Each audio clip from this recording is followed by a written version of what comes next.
हुजूर आपको देखना चाहता हूँ।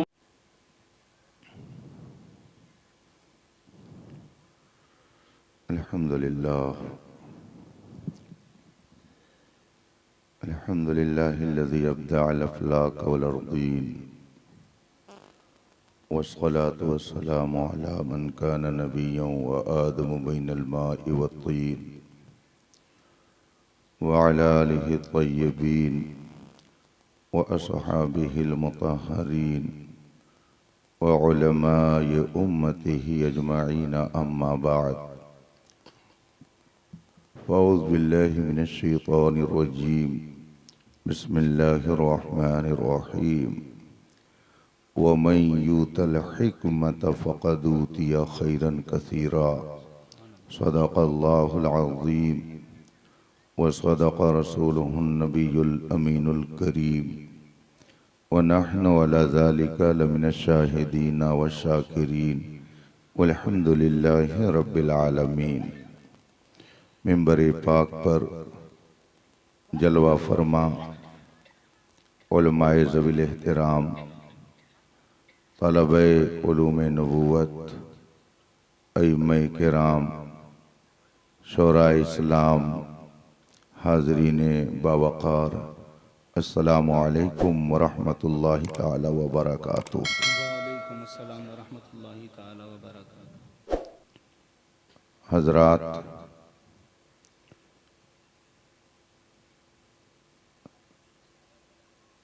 इस वक्त हम और आप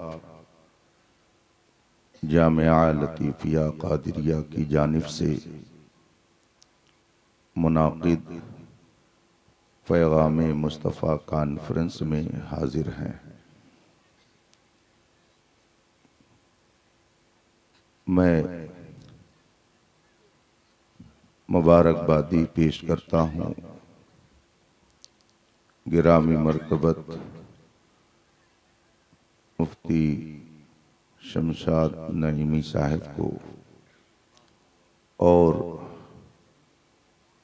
उनके इन तलामिज़ा को, अराकीने जामिया को, जिनकी जिद्दोजहद और मेहनत व कोशिश से आज ये खुशनुमा मंजर हम अपने माथे की आंखों से देख रहे हैं। बेपनाह करम और फजल व एहसान है रब्बे कायनात का, जिसने कौम के इन चार बच्चों को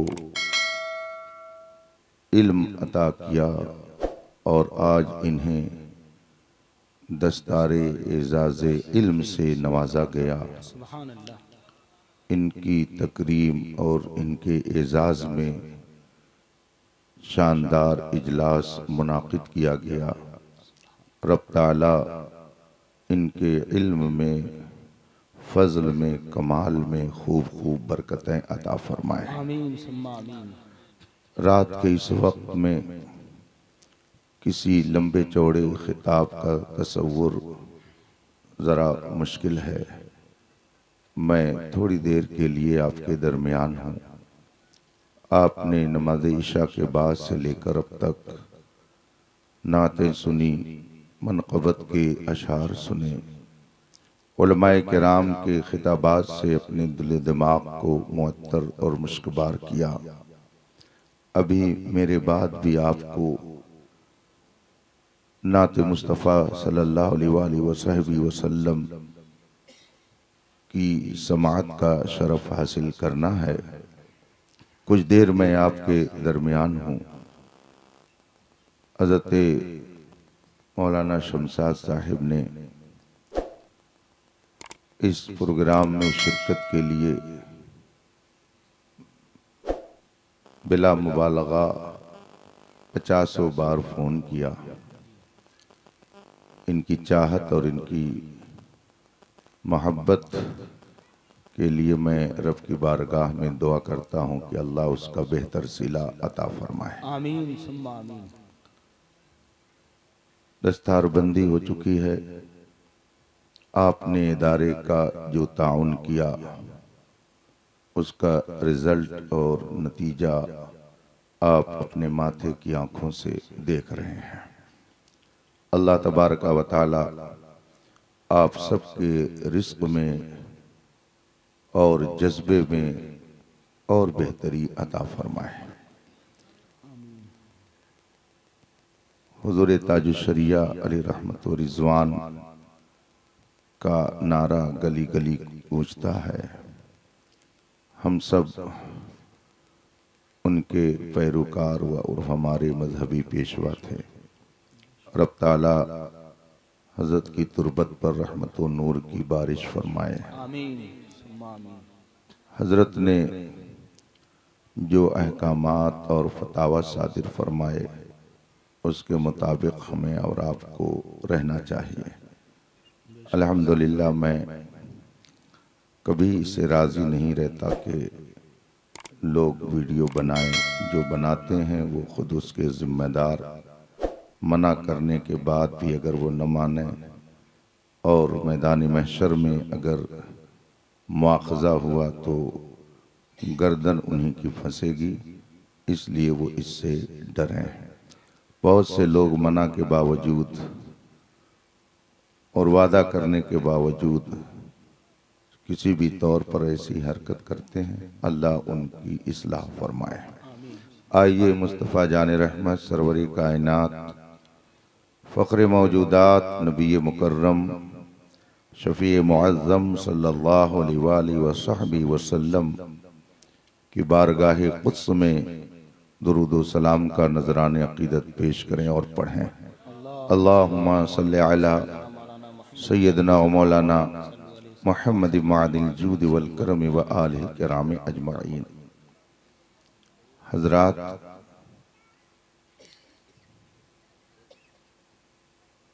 अल्लाह के रसूल सल्लल्लाहु अलैहि वसल्लम का इस पूरी कायनात पर एहसान है कि आपके दम कदम से इस कायनात को अल्लाह ने वजूद बख्शा। पैगाम मुस्तफ़ा कॉन्फ्रेंस मुनाकिद है तो इसका मतलब यह है कि रसूल पाक सल्लल्लाहु अलैहि वसल्लम का पैगाम आप तक पहुंचाया जाए।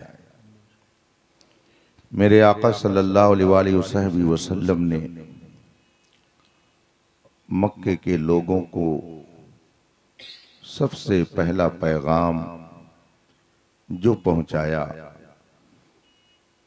और जहां पहुंचाया तारीख में वो सब महफूज है। माह रबीउल अव्वल शरीफ की आमद के मौके पर आप उलमाए किराम के जरिया उसकी तफसील सुनते रहते हैं। अल्लाह के रसूल सल्लल्लाहु अलैहि वसल्लम ने मक्का मुकर्रमा में जबल बू कुबैस के ऊपर मक्के के लोगों को बुलाया और उन्हें सबसे पहला पैगाम जो पहुंचाया वो अल्लाह की वहदानियत और अपनी रिसालत का पैगाम था।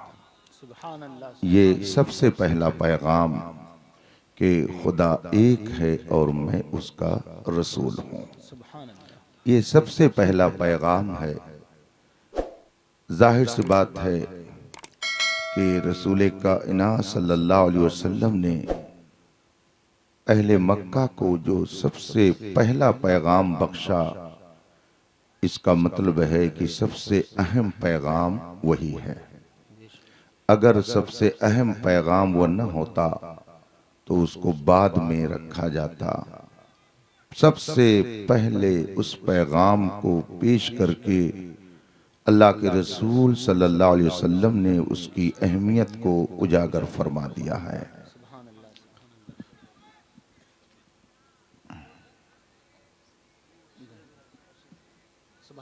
बैठ जाएं आप हजरात, हजरत को आने दे। जानशीन हुजूर शेर बिहार अफजलुल उलमा हुजूर मुफ्ती अरशद रज़वी साहब के बिला तशरीफ ला रहे हैं। आप हजरात बैठ जाएं अपनी जगह पर, इस्तकबाल करें। नारे तकबीर, बैठे बैठे इस्तकबाल करें भाई, बैठ जाएं। नारे तकबीर, नारे रिसालत, उलमाए अहले सुन्नत, जानशीने हुजूर शेर बिहार, जानशीने हुजूर शेर बिहार, हुजूर ताजुल फुक़हा, हुजूर ताजुल फुक़हा, उलमाए अहले सुन्नत, नारे तकबीर, नारे रिसालत। बैठ जाएं आप हजरात, इत्मीनान से उलमाए इकराम इस्तकबाल कर लेंगे आपके बदले। खड़े होकर आप हजरात बैठे। जो लोग वीडियो बना रहे हैं वो वीडियो बंद कर लें, फौरन सख्ती से बंद कर लें। वीडियो बंद कर लें वरना आपका मोबाइल जब्त कर लिया जाएगा। वीडियो बंद करें, फौरन वीडियो बंद करें आप हजरात। सिर्फ ऑडियो रिकॉर्ड करें अपने मोबाइल में, वीडियो जिनके चल रहे हैं वो अपने मोबाइलों को बंद कर लें। सुभान अल्लाह, सुभान अल्लाह। आप हजरात बैठ जाएं, इत्मीनान से बैठें।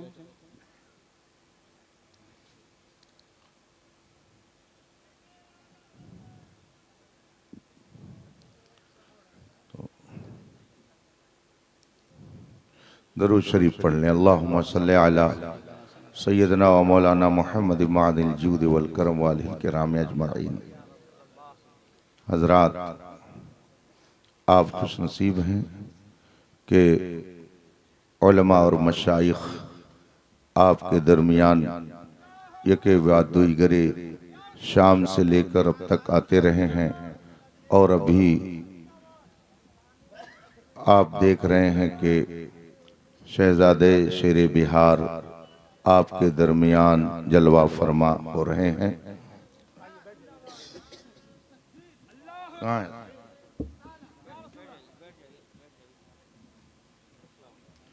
अस्सलामु अलैकुम।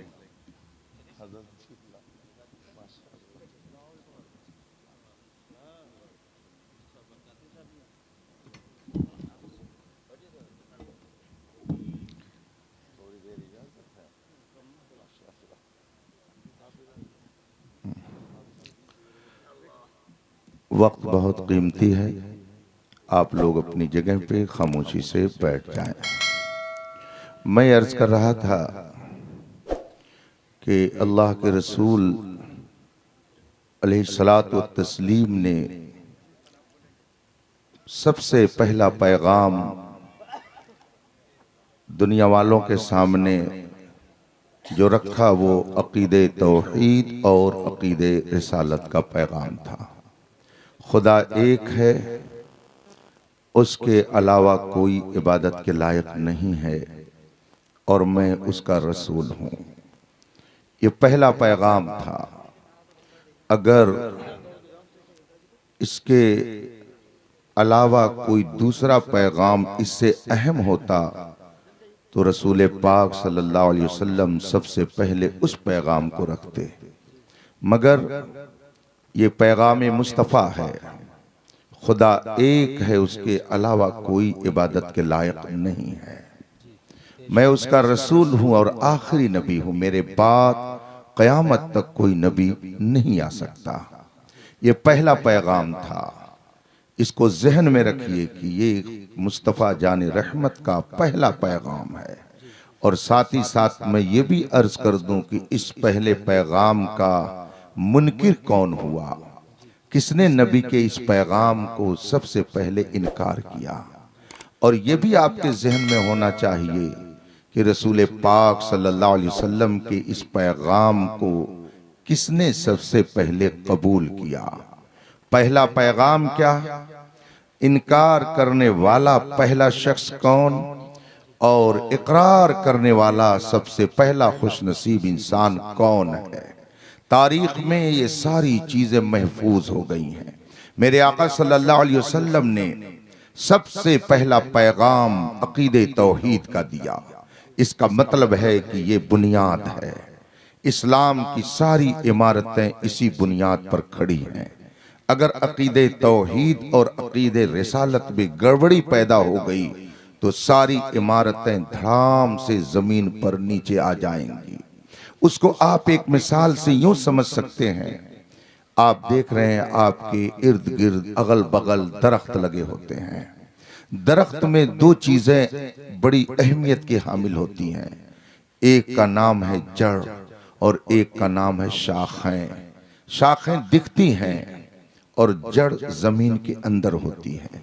अगर शाखों को काट दिया जाए, शाखों को तोड़ दिया जाए और जड़ मौजूद हो तो फिर उन शाखों में हरियाली आ जाती है।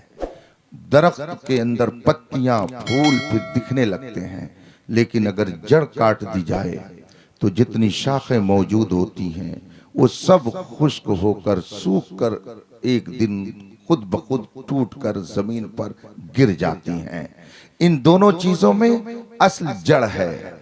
जिस तरह से दरख्त की जड़ दरख्त के वजूद के लिए असल है, अगर जड़ मौजूद है तो दरख्तों में हरियाली आएगी, फूल और पत्तियां निकलेंगी। और अगर जड़ मौजूद नहीं तो जितनी आपको डालियां दिख रही हैं वो सब सूख कर खत्म हो जाएंगी। बिल्कुल इसी तरह से समझिए, एक है अकीदा और एक है अमल, दोनों अलग अलग चीजें हैं। अकीदे का ताल्लुक दिल से है और अमल का ताल्लुक जाहिरी आज़ा से है। अकीदा अंदर होता है जिस तरह से कि दरख्त की जड़ अंदर होती है, और अमाल बज़ाहिर दिखते हैं जैसे कि दरख्त की शाखें दिखती हैं। रोजा, नमाज, हज, ज़कात, सदका, खैरात, कुरान करीम की तिलावत, दुरूद पाक का विर्द, ये सारी चीजें अमल हैं। इनका ताल्लुक अमल से है। अकीदा कुछ और चीज है। अकीदा बुनियाद है। अगर अकीदा सलामत तो ये सारे आमाल काबिल कबूल, और अगर अकीदा सलामत नहीं तो सब मुंह पर मार दिए जाएंगे। अगर बज़ाहिर किसी के आमाल बहुत अच्छे होंगे लेकिन अकीदा उसका गड़बड़ होगा तो सब के सब उसके मुंह पर फेंक दिए जाएंगे। रब की बारगाह में उसका कोई एतबार नहीं होगा। अल्लाह के रसूल सल्लल्लाहु अलैहि वसल्लम ने सबसे पहला पैगाम जो दुनिया वालों को पहुंचाया, मक्के के लोगों के सामने रखा, वो अकीदे तौहीद और अकीदे रिसालत है। अल्हम्दुलिल्लाह हमारा ये अकीदा 1400 साल से तवारुस के साथ हम तक पहुंचा है। कोई सुन्नी इसके खिलाफ अकीदा नहीं रखता। हर सुन्नी यही अकीदा रखता है, ला मौजूदा इल्लल्लाह, खुदा के अलावा कोई मौजूद नहीं है। कायनात में जो कुछ होता है सब खुदा की मशीयत और उसके इरादे से होता है। मा तशाऊना इल्ला अन यशा अल्लाहु रब्बुल आलमीन, तुम कुछ नहीं चाहते बस वही जो खुदा चाहता है। हमारा इस पर ईमान है। कायनात के जर्रे जर्रे का मालिक खुदा है। कायनात के जर्रे जर्रे का खालिक खुदा है।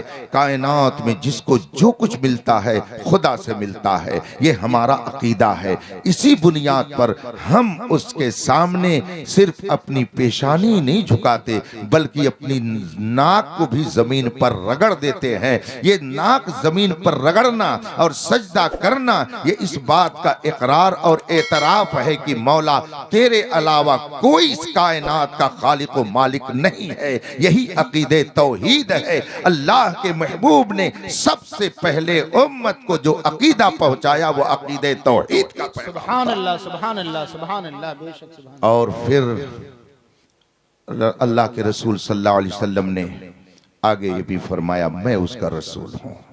ये अकीदे रिसालत है। खुदा देता है, इस पर हमारा ईमान है, मगर वो हस्ती हमको खुदा से दिलाती है, इस पर भी हमारा ईमान है। खुदा देता है तो हम उसकी इबादत करते हैं, और रसूल पाक दिलाते हैं तो हम उनसे मोहब्बत करते हैं। खुदा की पहचान हमें रसूल पाक ने दी। खुदा की मार्फत हमें रसूल पाक के जरिया हासिल हुई।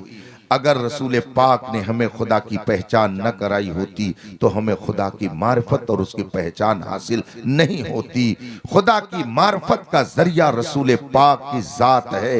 इसीलिए हम खुदा की इबादत करते हैं और रसूल पाक से मोहब्बत करते हैं। खुदा देता है तो हम उसके बंदे कहलाते हैं, नबी देते हैं तो हम उनके गुलाम कहलाते हैं। खुदा देता है तो हम उसके सामने अपने सर को झुकाते हैं, नबी दिलाते हैं तो उनके सामने हम ताजीम के साथ हाथ बांधकर खड़े हो जाते हैं। खुदा को एक मानना, खालिक ओ मालिक जानना, ये अकीदे तौहीद है। और रसूल पाक सल्लल्लाहु अलैहि वसल्लम को खुदा का रसूल और नबी मानना, ये अकीदे रिसालत है, ये इस्लाम की बुनियाद है। और याद रखिएगा, एक जुमला और मैं अर्ज कर देता हूं, करता ही रहता हूं, अकीदा ये किसी की अकीदत की बुनियाद पर नहीं बनता है। अकीदा कुरान और हदीस की रोशनी में बनता है। अकीदत और चीज है, अकीदा और चीज है, दोनों में फर्क होता है। शेर बिहार के शहजादे तशरीफ फरमा है हजरत अल्लामा मुफ्ती मोहम्मद असलम साहब रहमतुल्लाह ताला अलैह।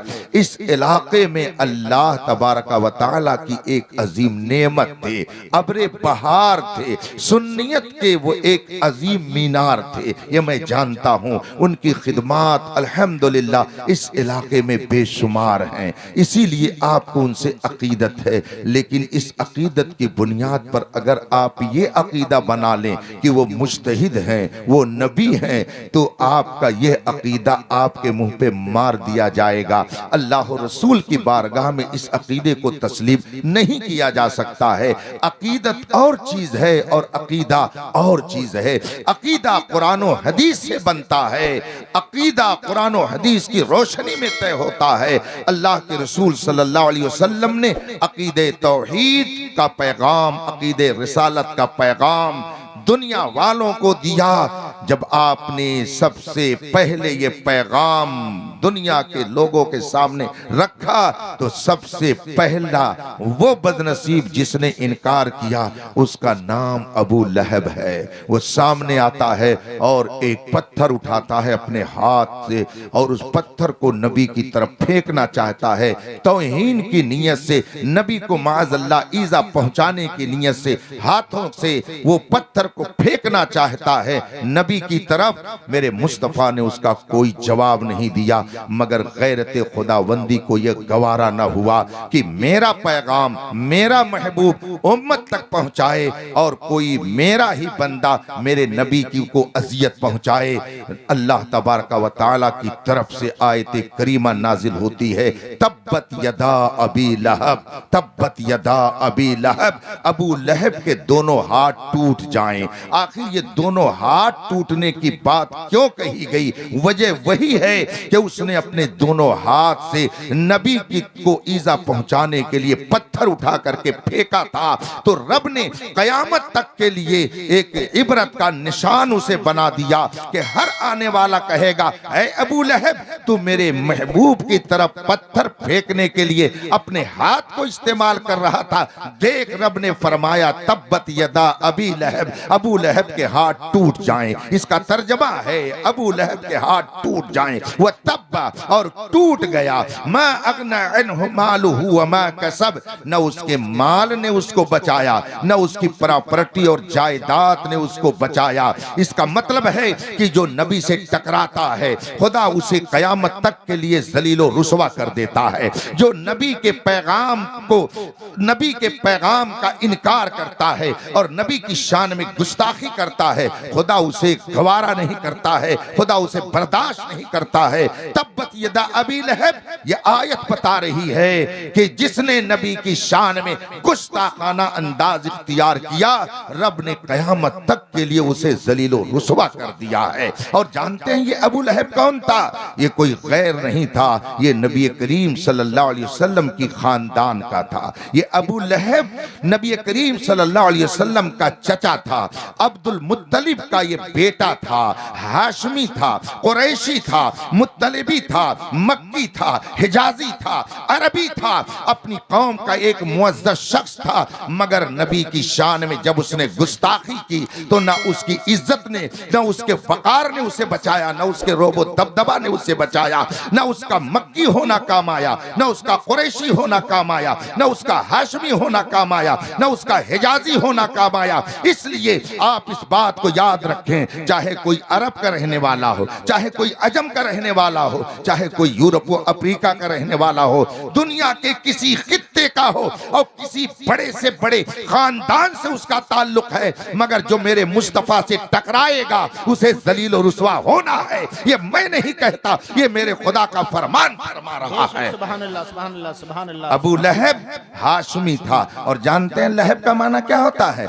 लहब अरबी में कहते हैं शोले को, जैसे आग का शोला होता है उसको अरबी में लहब कहा जाता है।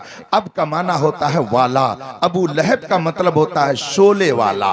क्या मतलब हुआ इसका जानते हैं? अबू लहब का नाम अबू लहब नहीं है, उसका नाम अब्दुल उज्जा है, लेकिन मक्के के लोग, खानदान के लोग उसको अबू लहब कहते थे। क्यों अबू लहब कहते थे? लहब के माने होते शोले के, चूंकि उसका चेहरा इतना हसीनो जमील था, इतना वो खूबसूरत था कि लगता है उसके चेहरे से जैसे आग की शुआएं निकल रही हो, इस तरह से उसका चेहरा था। लेकिन न उसका हुस्न काम आया, न उसकी दौलत काम आई, न उसका वकार काम आया, न उसका मक्की होना काम आया, न उसका मदनी होना काम आया। इसका मतलब है कोई किसी खानदान का हो, काबिल एहतराम वही होगा जो मेरे मुस्तफा का गुलाम रहेगा। ये मैं नहीं कहता, ये 1400 साल की तारीख बता रही है। आप जरा देख लीजिए, अबू लहब खानदान का है, मक्की है, मदनी कहलाए, उसको मक्की कहिए, हिजाजी कहिए, जो कहिए, मगर कयामत तक उस पर लानत बरसाई जाएगी। और हजरत बिलाल हबशी न मक्की हैं, न मदनी हैं, न हिजाजी हैं, न सऊदी हैं, न अरबी हैं, वो हबश के रहने वाले हैं,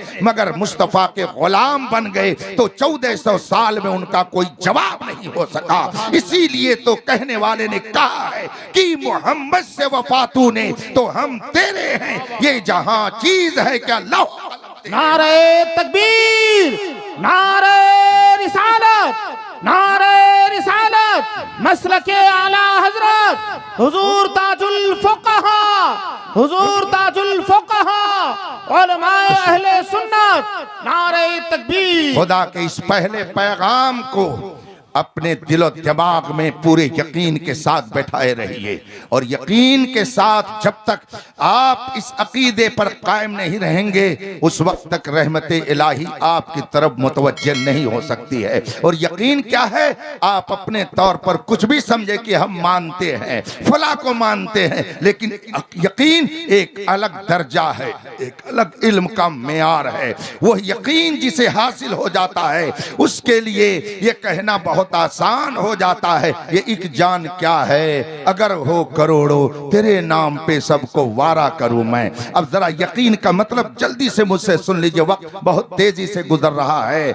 अगर मैंने इन तलबा जो ये फारिग हो रहे हैं इनमें से किसी से मैंने कहा बताइए मौलाना 6 कितने होते हैं, इन्होंने मुझे थोड़ी देर गौर करने के बाद जवाब दिया कि हजरत 6 12 होते हैं।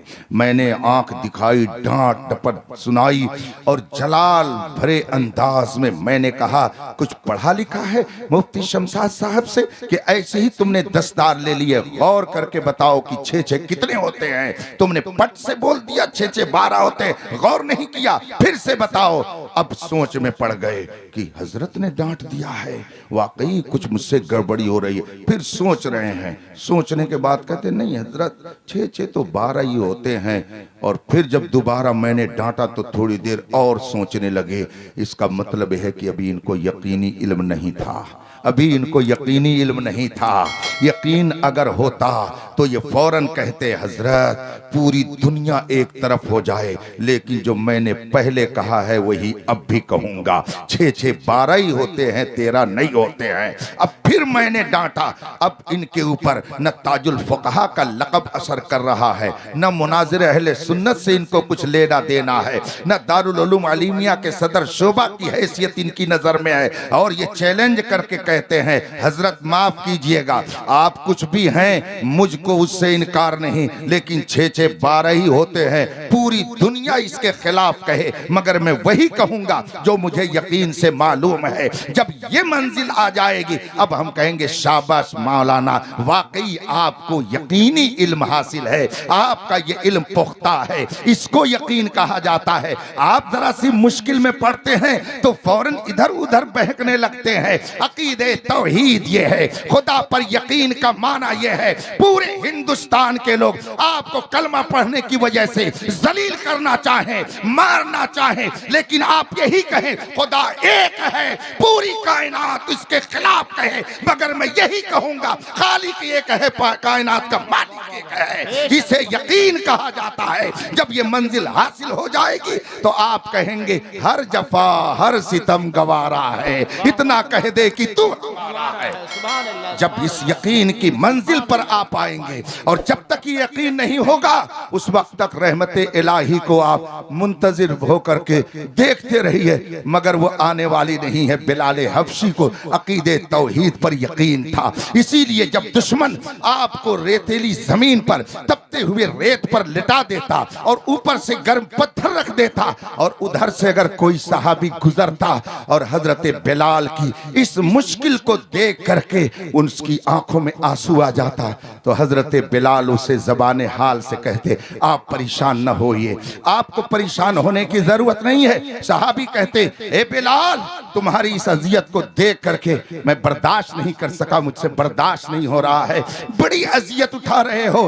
हजरत बिलाल ये नहीं कहते कि अजियत उठा रहा हूं, बल्कि ज़बान हाल से क्या फरमाते, सुनो ए मेरे प्यारे साथी, कि अगर मुझे इस अजियत में मुब्तला किया गया है तो इसीलिए तो कि मैं खुदा को एक मानता हूं, उसके नबी को नबी तस्लीम करता हूं, इसी अकीदे की बुनियाद पर तो मुझे ये तकलीफ दी जा रही है। लेकिन सुनो, जब कोई शख्स कोई घड़ा खरीदता है, ज़बान हाल से हजरत बिलाल का ये जवाब होता कि जब कोई शख्स घड़ा खरीदता है तो खरीदने से पहले उसको ठोंकता बजाता है, टनाटन की अगर आवाज निकलती है तो खरीदार समझ जाता है कि घड़ा टूटा नहीं है, और अगर घड़ा टूटा होता है तो उसकी आहिस्ता आवाज निकलती है। आप जाते होंगे बाजार में, मार्केट में, अगर मिट्टी का घड़ा खरीदना होता है तो आज भी लोग उसको टनाटन ऐसे मारते हैं, अगर आवाज उसकी टनाटन निकलती है तो समझ जाता है खरीदार की ये घड़ा फूटा नहीं है, टूटा नहीं है।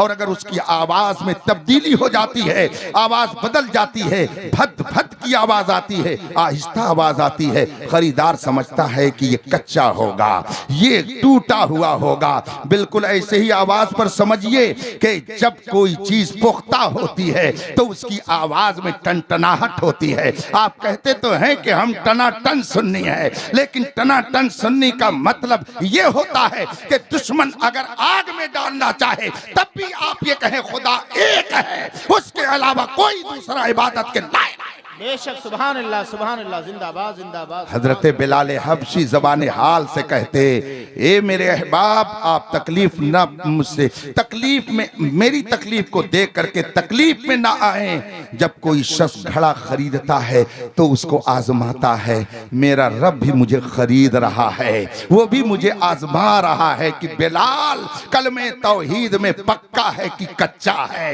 इसलिए आप परेशान ना हो, मेरा खालिक और मालिक मुझे खरीद रहा है तो वह आजमा रहा है कि बिलाल ईमान में पुख्ता है या खाम है, कच्चा है कि पक्का है। ये तकलीफ की बात नहीं है, ये तो मेरे लिए फख्र की बात है कि मेरा मौला मुझे खरीद रहा है। दुआ कीजिए कि इस खरीदारी में मैं कामयाब रहूं और कच्चा ना निकलूं बल्कि पक्का माल निकलूं। ए मुसलमानों, आज भी जरूरत इसी बात की है कि अपने यकीन को पुख्ता कीजिए। दुनिया एक तरफ हो जाए, लेकिन अगर आपकी किस्मत में मौत नहीं है तो कोई आपको मार नहीं सकता है, और अगर मौत है तो कोई आपको बचा नहीं सकता है। खालिक सबका एक है, जिंदगी अता करने वाला वही है, मौत देने वाला वही है, इसलिए उसको राजी कीजिए ताकि दुनिया राजी हो जाए। सुभान अल्लाह, सुभान अल्लाह, नारे अकीदे तौहीद है, सुभान अल्लाह, सुभान अल्लाह, ये यकीन है।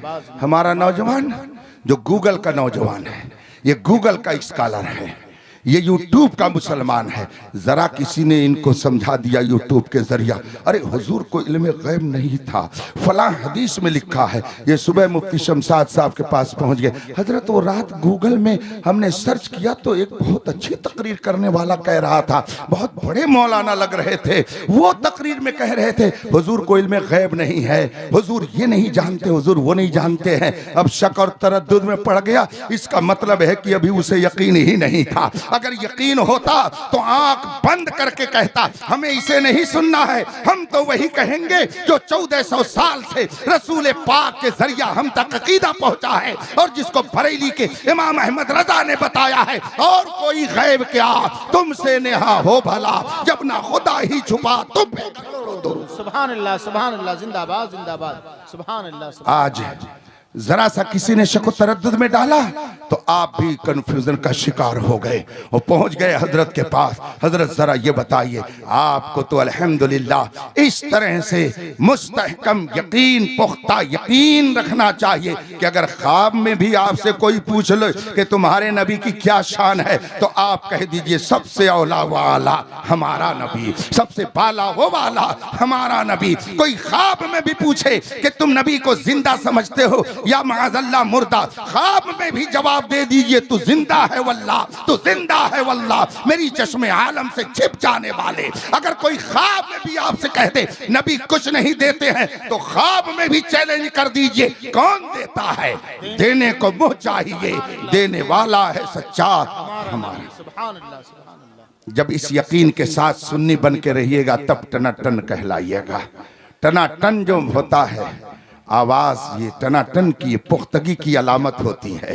घड़े पे अगर आप हाथ मारें टनाटन आवाज आए तो आप समझ जाते हैं कि ये पक्का है। इसी तरीके से ख्वाब में भी आप दन्न से जवाब दे दे तब कहा जाएगा कि ये पक्का सच्चा सुन्नी सही अकीदा है। और याद रखिएगा हुजूर ताजुश शरिया मेरे मुर्शिद गिरामी ने एक जुमला फरमाया जो यूट्यूब पर आप सुनते रहते हो कि सुन्नियत है तो सब कुछ है, सुन्नियत है तो सब कुछ है। आप बिल्डिंगें बना लीजिए, आप प्रॉपर्टी बना लीजिए, पूरी दुनिया के आप मालिक हो जाइए, हमको इससे कोई मतलब नहीं है। हम तो ये देखेंगे कि मुस्तफ़ा का गुलाम है कि नहीं है, रसूल का वफादार है या रसूल पाक के वफादार बन के रहिए। सबसे पहला पैगाम मेरे मुस्तफ़ा का अकीदे तौहीद और अकीदे रिसालत है, इस पर यकीन रखिए। और फिर इनकार करने वालों में सबसे पहले जिसने गुस्ताखाना लबो लहजे के साथ इनकार किया उसका नाम अबू लहब है, जिस पर लानत मलामत क़यामत तक होती रहेगी। वो खानदान का था। इससे एक बात ये भी मालूम हुई कि सच्चाई की तरदीद और मुखालफत में खानदान के लोग उमूमन पहले आते हैं। ये कैसे कह रहा है, ये कैसे इतना बड़ा हो गया, इसने कैसे ऐसी बात कह दी। खानदान की तरफ से ही मुखालफत ज्यादा होती है, मगर कोई खानदान का हो या बाहर का हो इससे मतलब नहीं है। अल्लाह तबारक व तआला के पैगाम को जो तस्लीम कर लेता है वही मुअज़्ज़ज़ व मोहतरम हो जाता है। सबसे पहला इनकारी अबू लहब, जिसने हुजूर की शान में गुस्ताखाना लबो लहजा इख्तियार किया। और फिर मेरे आका सल्लल्लाहु अलैहि वसल्लम ने जब मक्के के लोगों को अकीदे तौहीद और रिसालत बताया तो उन्होंने नबी की शान में गुस्ताखियां शुरू कर दी, नबी को ईज़ा देना शुरू कर दिया। मेरे मुस्तफ़ा ने उस वक्त क्या फरमाया, अल्लाहुम्मा इहदे कौमी, अल्लाहुम्मा इहदे कौमी, अल्लाह मेरी कौम को हिदायत दे, या अल्लाह मेरी कौम को हिदायत दे। आगे क्या रसूल पाक फरमाते, अल्लाह के रसूल का आगे जुमला क्या था, जब ताइफ के लोगों ने अजियत पहुंचाई, जब मक्के के लोगों ने शरारत की, जब मदीने और मक्के के लोगों ने रसूल पाक का कलमा पढ़ने से इनकार किया, जब वहां के लोगों ने रसूल पाक को तकलीफें पहुंचाई, तो मेरे आका ने क्या कहा, अल्लाहुम्मा इहदे कौमी, अल्लाह मेरी कौम को हिदायत दे दे, मेरी कौम को हिदायत दे दे। आगे क्या फरमाया, अल्लाह मेरी कौम को हिदायत दे दे इसलिए कि इनके पास पैसा नहीं है। क्या रसूल पाक ने यह फरमाया, मेरी कौम को हिदायत दे दी इसलिए कि इनके पास सियासत नहीं है, मेरी कौम को हिदायत दे दे इसलिए कि इनके पास प्रॉपर्टी और ज़मीन और जायदाद नहीं। आप हदीस उठा करके देखिए, हदीस में जो कलमात आए हैं उसमें क्या है, अल्लाहुम्मा इहदे कौमी फ़इन्नहुम ला यअलमून, अल्लाह मेरी कौम को हिदायत दे दे इसलिए कि इनके पास इल्म नहीं है, इनके पास इल्म नहीं है। इसका मतलब है कि अगर कोई कुफ्र करता है तो जहालत की बुनियाद पर, कोई शिर्क करता है तो जहालत की बुनियाद पर, नबी की तौहीन करता है तो जहालत की बुनियाद पर, नबी को ईजा देता है तो जहालत की बुनियाद पर, नबी की शान में तबर्रा करता है तो जहालत की बुनियाद पर, अकीदे तौहीद से हटता है तो जहालत की बुनियाद पर।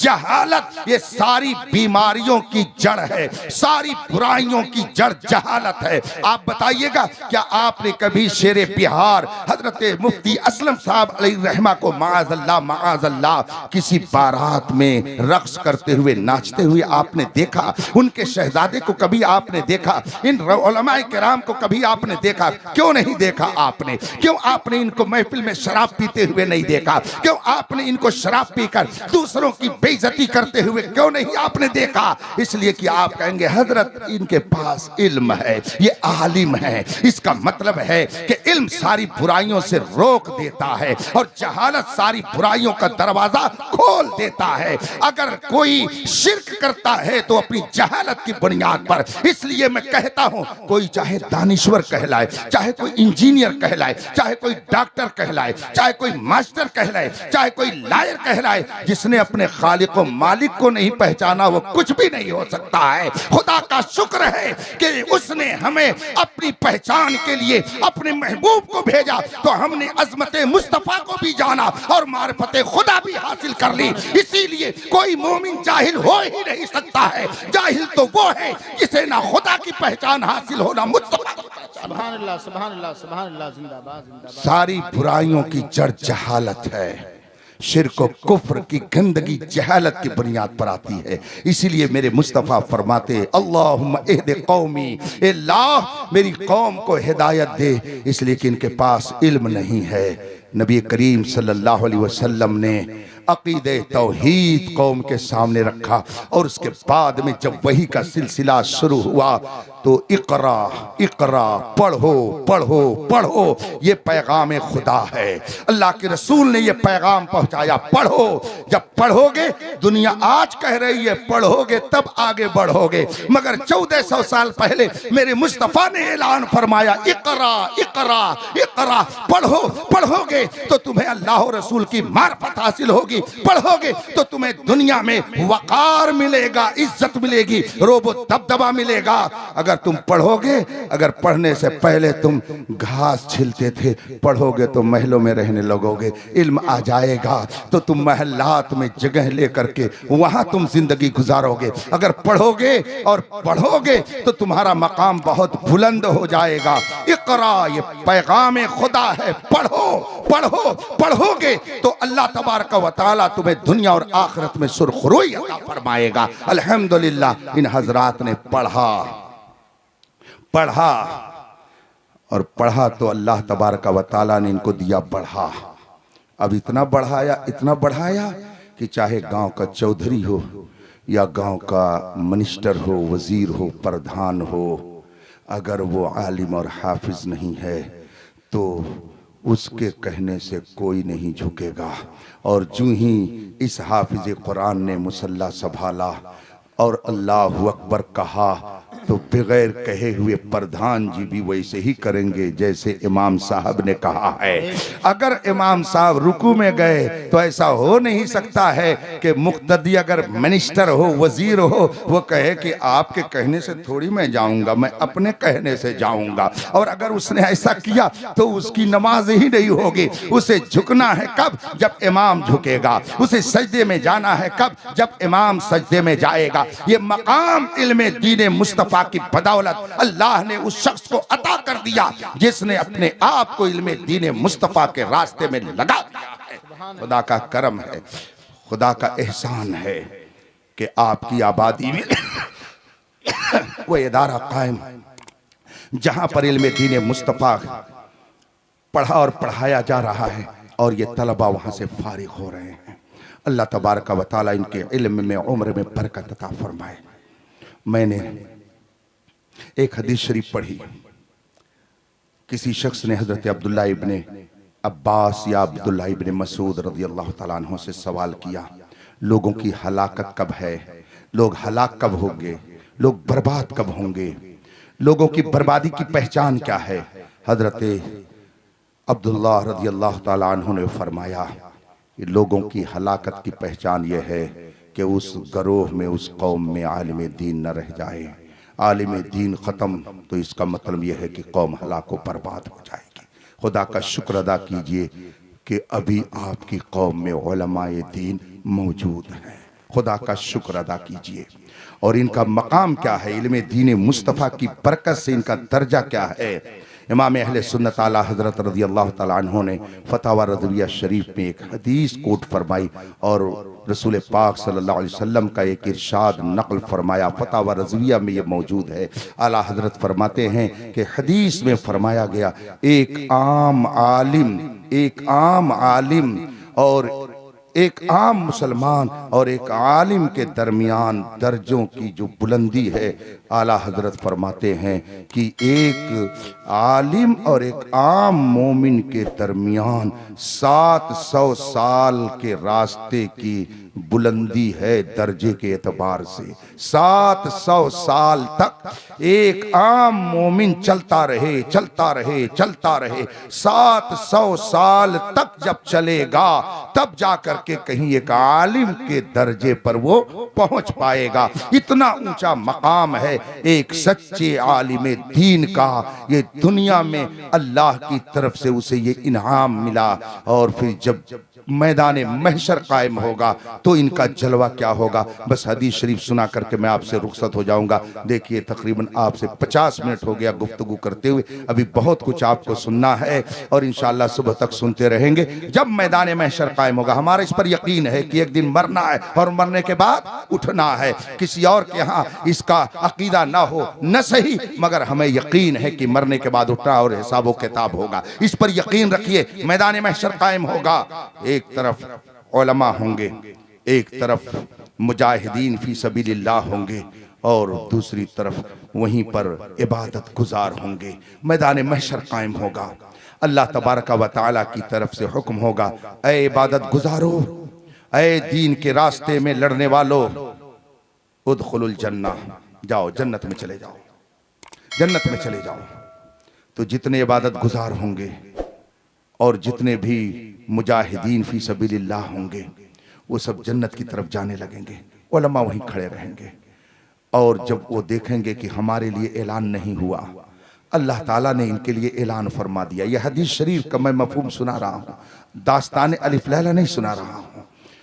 जब अल्लाह की तरफ से ऐलान होगा उदखुलुल जन्ना, जाओ जन्नत में दाखिल हो जाओ, तो आबिदीन मुजाहिदीन यानी इबादत गुजार और खुदा की राह में लड़ने वाले ये जन्नत की तरफ जाने लगेंगे और उलमा को ये हुक्म नहीं दिया जाएगा। वो अपनी जगह पे खड़े रहेंगे मगर रब की बारगाह में वर्ष करेंगे, मौला हम तअब्बदू बिइल्मिना, हम तअब्बदू वजाहदू बिइल्मिना। ए मौला, इन्होंने अगर इबादत की या इन्होंने अगर तेरे रास्ते में जंग की तो ये हमारे इल्म की बरकत से।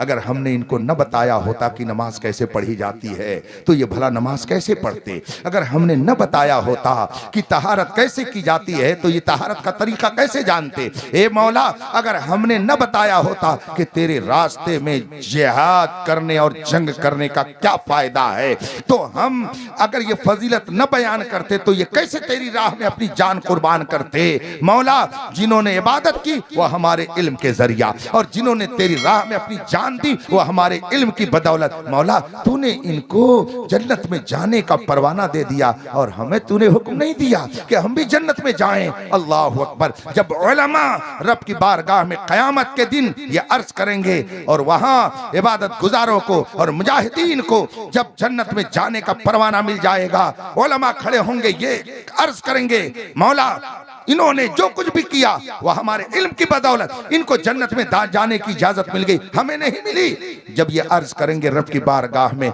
अल्लाह तबारक व तआला इरशाद फरमाएगा, सुभान अल्लाह, इनका मकाम क्या है वो सुनिए। अल्लाह के रसूल सल्लल्लाहु अलैहि वसल्लम ने जो इरशाद फरमाया है, अल्लाह तबारक व तआला फरमाएगा, अंतुम इंदी बिमंज़िलति बाज़ मलाइकती, तुम घबराते क्यों हो, तुम्हारा दर्जा मेरे नजदीक मेरे स्पेशल बाज फरिश्तों की तरह से है।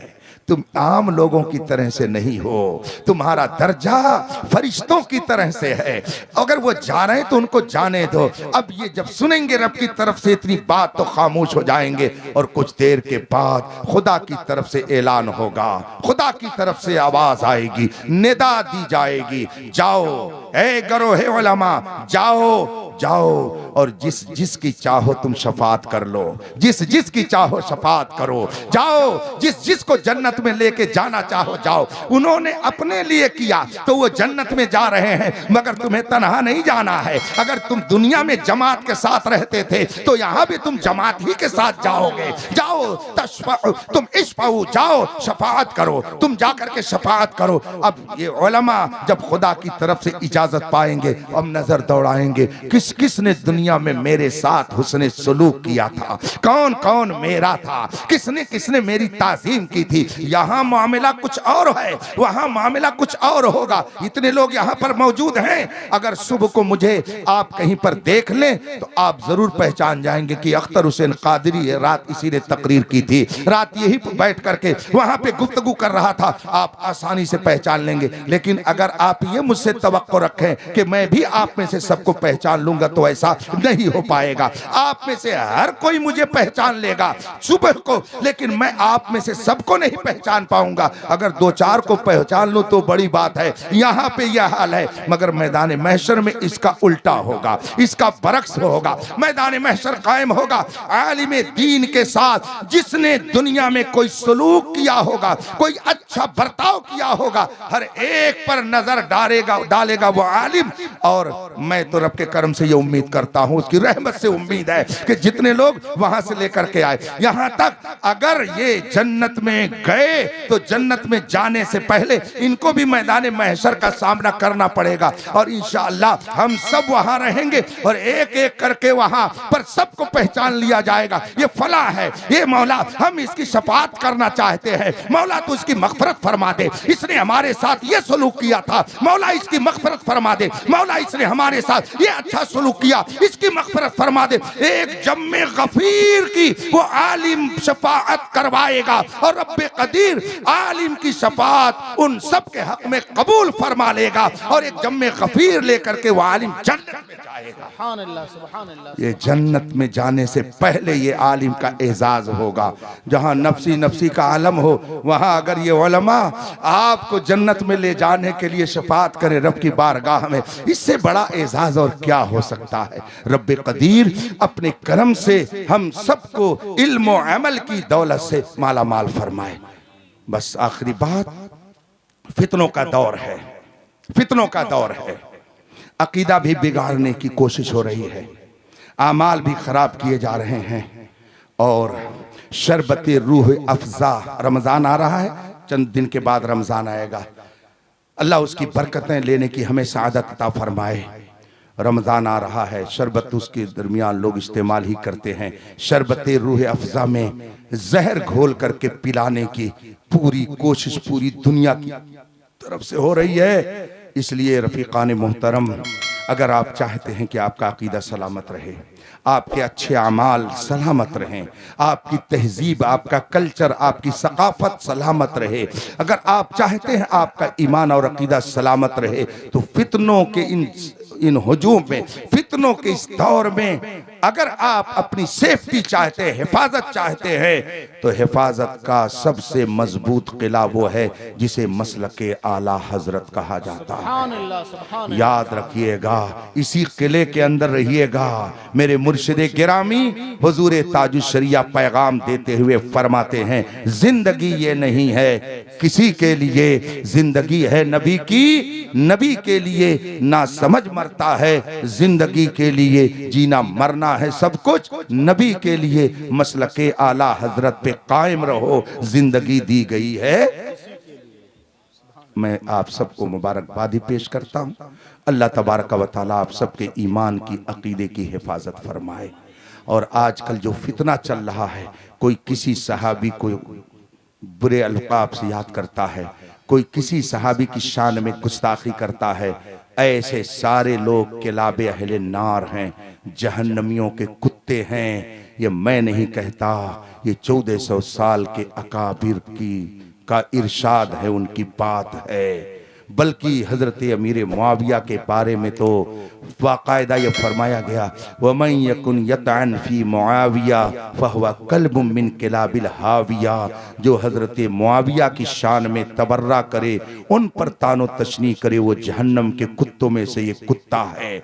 आजकल सहाबा की शान में गुस्ताखी करने वालों की टोली कीड़े मकोड़ों की तरह फैल रही है। इसलिए रफीकान मोहतरम, आप ऐसे फितनों से अपनी हिफाजत कीजिए। सूना जंगल, रात अंधेरी, छाई बदली काली है, सोने वालों जागते रहियो, चोरों की सुन्नी बन के रहिए, नमाज की पाबंदी कीजिए। न जाने किस गली में जिंदगी की शाम हो जाए। पहले लोग समझते थे कि अभी जिंदा रहना इतने दिन तक, अभी इतने दिन रहना है, मगर अब कुछ नहीं कहा जा सकता। न जाने किस गली में जिंदगी की शाम हो जाए।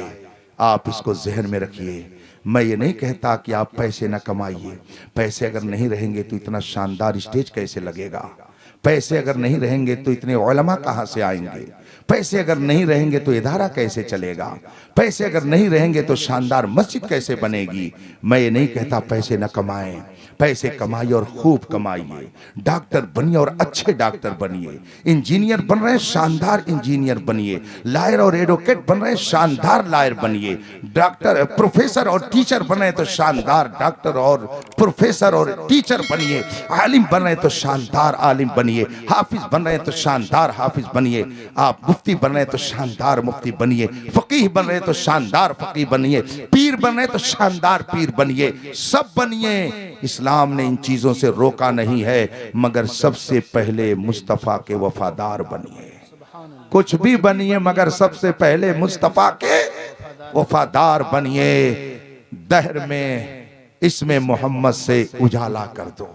कहीं रहो, कहीं रहो, किसी माहौल में रहो, मगर फख्र से कहिए हमारा रिश्ता मुहम्मदुर रसूलुल्लाह से जुड़ता है, हमारा रिश्ता गौसो ख्वाजा से जुड़ता है, हमारा रिश्ता इमाम अहमद रजा से जुड़ता है। फख्र कीजिए इस पे, शर्म करने की जरूरत नहीं है। जो लोग शर्म करते हैं उनको चाहिए कि अपने शर्म की चादर अभी हटाएं और फख्र से कहें हमारा रिश्ता ताजुश शरिया से मिलता है, हमारा रिश्ता इमाम अहमद रजा से मिलता है। इसलिए कि इमाम अहमद रजा किसी जाहिल का नाम नहीं था, अरब व अजम के उस एक क्लास आलिम का नाम था जिसने खुद तहदीस नेमत के तौर पर कहा, मुल्के सुखन की शाही तुमको रजा मुसल्लम, ये समत आ गए हो, सिक्के बिठा दिए हैं। उस आलिम रब्बानी का नाम है कि अरब व अजम ने जिसके इल्म का लोहा माना और इसके मुस्तफा की उसने ऐसी तहरीक चलाई कि दुनिया कह उठी, डाल दी कल्ब में